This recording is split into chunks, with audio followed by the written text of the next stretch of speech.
Hello, I'm Walter. I am the developer of ThunderTracker, which is a tracking software for pixel art.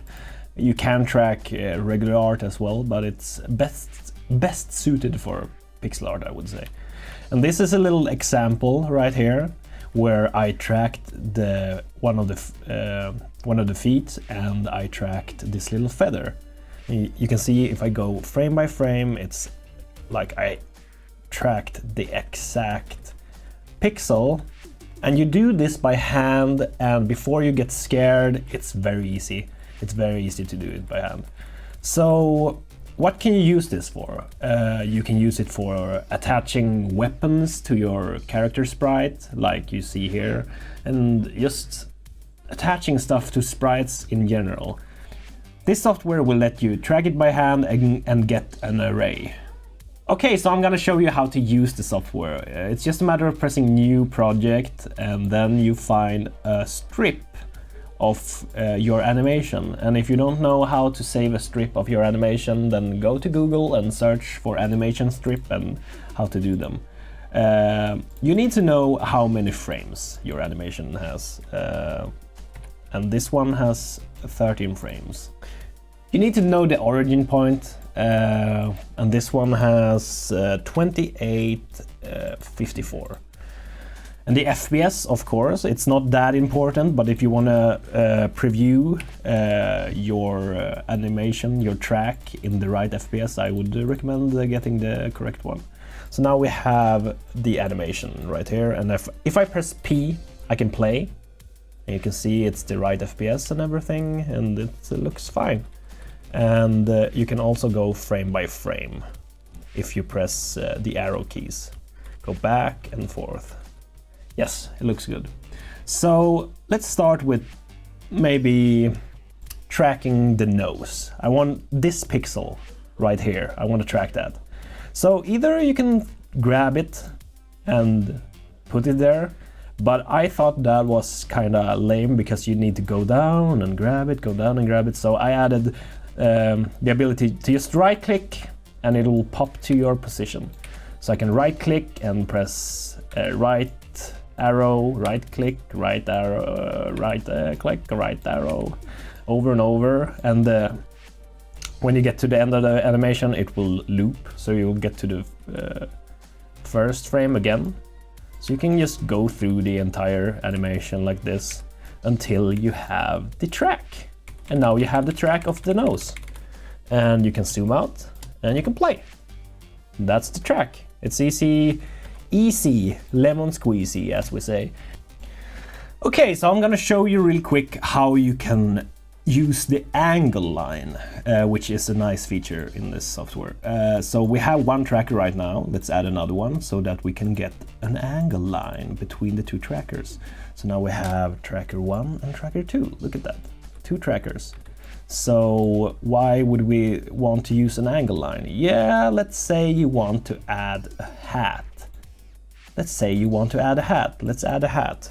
And now I am adding, I pressed add sprite to angle, and I picked a hat sprite that I have. And you need to know your origin on this sprite. So it's 16 and 10, I think.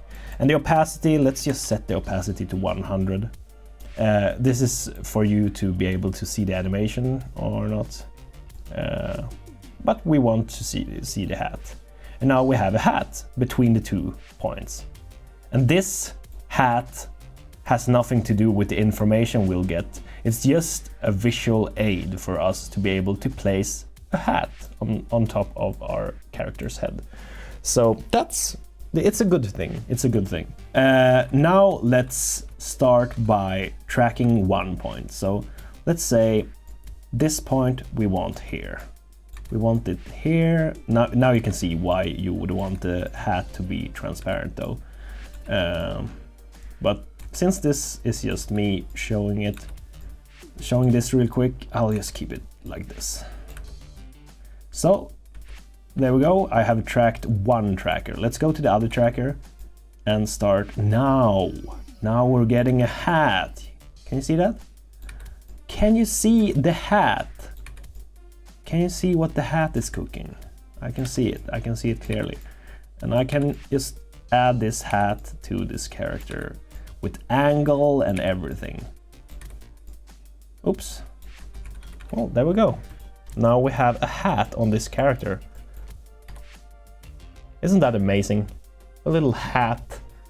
And it's not even a part of the animation. It's just there because we have 2 tracking points. That's amazing. I really like that. And how do we use this information in our game? Well, let's just save them. So I'm gonna call this hat track and save it. And now go to the place you saved and you have a hat track.txt. Here we go, a hat track.txt. And this is where you get the information. So first we have a bunch of information here, but ignore this and go down here. So we have tracker 1, it's an array with a bunch of values. And if you look closely, you can see tracker 1, tracker 2, angle point, and angle. So you even get the angle. Look at this. So you can use the angle for the rotation of the hat and stuff like that. And then just place the hat at the angle point and use the rotation to get the right rotation of the hat. It's really nice. And how do you use this in the game? Yeah, it says search and replace. So you just search and replace this with the array you use in your game. And if you don't know how to use arrays and stuff, then I don't know. I guess you can do a Google on how to use arrays, because these are arrays, and that's how we use the tracks in our game. And you can see an example of how it looks in game.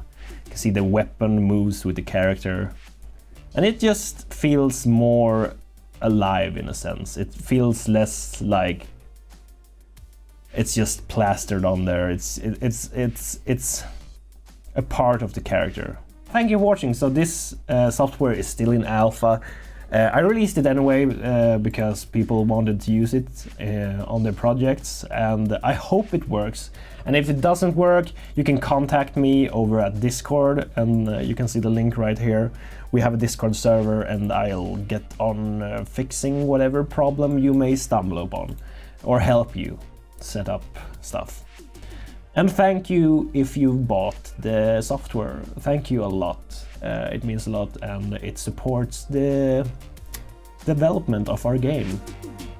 Bye.